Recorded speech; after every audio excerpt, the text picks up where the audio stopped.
కాంగ్రెస్ వాళ్లే మేడిగడ్డని బాంబుతో కూల్చుంటారని, పిల్లర్కి క్రాక్ రాగానే దుష్ప్రచారం మొదలుపెట్టారని విమర్శించారు కేటీఆర్. అయితే ఆయనకి కౌంటర్ ఇచ్చారు మంత్రి ఉత్తమ్. నిజం అనేది కడప దాటే లోపల అబద్ధం అంగేసుకుని ఊరంతా తిరిగేస్తుందట. అట్లే ఈ లంగలు వీళ్ళు కాంగ్రెస్ వాళ్ళు.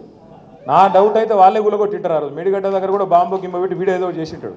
ఇక అంత లుచ్చగాళ్ళు చేసి మళ్ళీ వాళ్ళే బదనాం చేసి పర్రెపడితే ఇగో కాంగ్రెస్ వాడేమో దున్నపోతు ఈనింది అన్నాడు, బీజేపీ వాడేమో దుడ్డని కట్టే ఎక్కడుందిరా దుడ్డే అని వాడు తిరుగుతాడు. ఎన్డీఎస్ఏ రిపోర్టర్ ఇద్దరు ఒకటే దొంగలు, ఇద్దరు దొంగలే.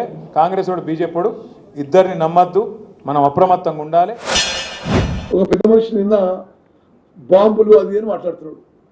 మరి మీరే గవర్నమెంట్లో ఉన్నారు కదా. అప్పుడు 21 అక్టోబర్ 2023లో మీరే గవర్నమెంట్లో ఉన్నారు. మీరు ఎఫ్ఐఆర్ ఫైల్ చేసిర్రు. ఆ ఎఫ్ఐఆర్ ఫైల్ చేసిన మేరకు మరి బాంబులు ఉన్నాయో మరొకటి ఉన్నదో మీరు మీ పోలీస్ మీ చేతిలోనే ఉన్నారు. వాళ్ళతో ఎంక్వైరీ చేస్తే అయిపోయేది. మరి ఆ ఎఫ్ఐఆర్ మేము కొనసాగిస్తాం. ఆ బాంబుల విషయం మీరు పోయి చెప్పండి ఆడ. లేదా తప్పుడు ఆరోపణలు చేసినందుకు మీ మీద వివిధ చట్టపరమైన చర్యలు తీసుకోవాల్సి వస్తుంది.